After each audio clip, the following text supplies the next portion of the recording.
एक महत्वपूर्ण खबर आ रही है यहाँ पर। महाराष्ट्र के नए सीएम देवेंद्र फडणवीस होंगे। दरअसल बीजेपी विधायक दल की बैठक में फडणवीस के नाम पर मोहर लग गई है और ये आई थिंक कुछ हद तक बाजार को कयास था। ये आम अगर आप देखें तो शायद धारणा में था कि फडणवीस ही सीएम के तौर पर अगर आप देखें नया चेहरा होंगे। तो बीजेपी की विधायक दल की बैठक में फडणवीस के नाम पर मोहर लग गई है। ज़्यादा जानकारी के लिए मेरे साथ इस वक्त प्रीति सोमपुरा मौजूद हैं। प्रीति जी, इस बात की काफ़ी पॉसिबिलिटी थी और वही हुआ।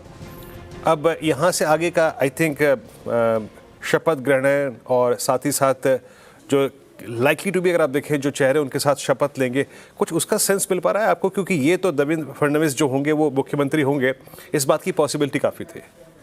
देखिए, जिस तरीके से शुरू से ही नाम जो आगे आया था वो देवेंद्र फडणवीस का था। अब से कुछ ही देर पहले जो है बीजेपी विधायक दल की मीटिंग हुई है जिसमें ऑब्जर्वर के तौर पर विजय रूपानी और निर्मला सीतारामन दोनों दिल्ली से आए थे और ये नाम का प्रस्ताव जो है बीजेपी विधायक दल की मीटिंग में रखा गया और सभी लोगों ने एक मत से पारित कर दिया।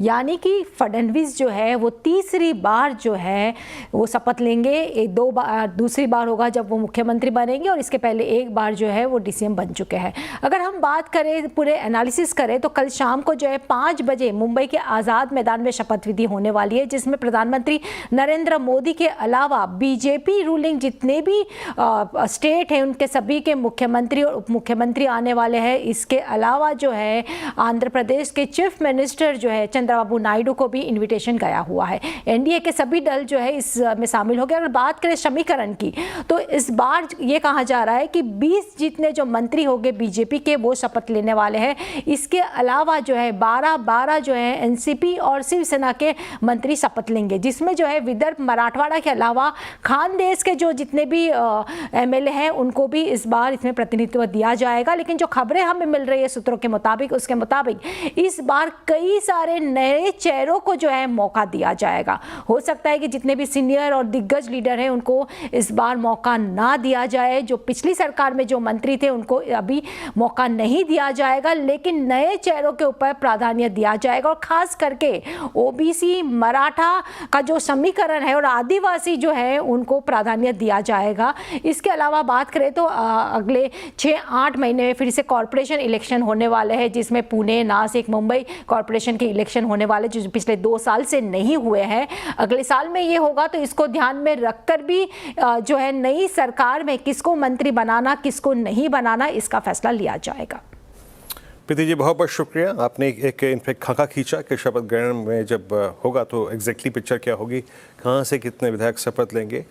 आपके मुताबिक 20 बीजेपी के, उसके बाद बाकी अगर आप देखिए 12 बाकी दोनों दलों से। बहुत बहुत शुक्रिया आपका इस पूरी जानकारी के लिए और एक बार फिर से आपके पास आने की कोशिश करेंगे जब आप थोड़ा सा और क्लियर सेंस मिल जाएगा कि शपथ ग्रहण की टाइमिंग और बाकी अगर आप देखें कौन कौन से चेहरे, जैसे कि प्रीति जी ने कहा भी कि इस बार शायद बहुत सारे नए चेहरों को शामिल किया जाएगा। बहुत बहुत शुक्रिया आपका। निफ्टी में थोड़ा डैमेज कंट्रोल हुआ, इट्स 24413। अच्छा राजेश जी, अब सीधे आते हैं आपके निफ्टी बैंक पे कमेंट पे और आपके 3 स्टॉक फ्यूचर्स पे। क्या इंक्लूड कर रहे हैं आप इस वक्त? तो देखिए, निफ्टी बैंक में आज एक आउट परफॉर्मेंस जरूर बना हुआ है और 52,800 के ऊपर निफ्टी बैंक निफ्टी स्पॉट यहाँ पे सस्टेन कर रहा है। तो हमें लगता है अगर ये 52,800 को होल्ड आउट करता है थ्रू आउट द डे तो यहाँ पे पॉसिबिलिटी है कि एक मोमेंटम एक्सटेंड होते हुए दिखेगा और 53,200 की तरफ निफ्टी बैंक निफ्टी स्पॉट बढ़ते हुए दिख सकता है। डाउन साइड में जो मेजर सपोर्ट हमें लगता है वो 52,600 स्पॉट पे रहेगा। जब तक ये लेवल इंटेक्ट है हमें लगता है ट्रेंड बुलिश साइड में रहेगा और काफी बैंकिंग स्टॉक्स में एक मोमेंटम बना हुआ है तो यहाँ पे काफी अपॉर्चुनिटी हमें लगता है कि आते हुए दिखेगी हायर साइड के प्ले के लिए। स्टॉक स्पेसिफिक अगर हम बात करें तो पहला स्टॉक जो हमें पसंद आ रहा है वो रियल एस्टेट स्पेस से और उसमें हमें लगता है कि लोढ़ा पे यहाँ पे फोकस में रखना चाहिए। पूरा ही रियल एस्टेट स्पेस एक मोमेंटम में है और स्पेसिफिकली लोढ़ा बॉम्बे बेस्ड एक रियल एस्टेट प्लेयर। तो यहाँ पे जिस तरीके के डेटा सेटअप बन रहे हैं और चार्ट स्ट्रक्चर बने हैं हमें लगता है यहाँ पे एक मोमेंटम हायर साइड पे अनफोल्ड होते हुए दिखेगा। फ्यूचर्स के टारगेट रिसेंटली इंक्लूडेड स्टॉक है डेरिवेटिव यूनिवर्स में। यहाँ पे अपसाइड के टारगेट हमें लगता है 1380 1400 की तरफ बढ़ते हुए दिख सकते हैं। डाउन साइड में स्टॉप लॉस होगा करीब 1285 के आसपास। दूसरा स्टॉक जो हमें पसंद आ रहा है वो है CESC का। आपके साथ हम मंडे के दिन भी जुड़े थे जब भी हमने ये स्टॉक को रिकमेंड किया था, और अभी भी हमें लगता है कि ये स्टॉक में जिस तरीके से ब्रेकआउट इंटेक्ट है और आज भी बाइंग इंटरेस्ट बना हुआ है, काफी अच्छे ओपन इंटरेस्ट इसमें लास्ट 2 सेशन में ऐड होते हुए दिखे। सीएससी फ्यूचर्स पे बाय करने की सलाह है। अपसाइड के टारगेट 195 से लेके 198 की तरफ एक्सपेक्ट कर रहे हैं। डाउन साइड में स्टॉप लॉस होगा करीब 181 के आसपास।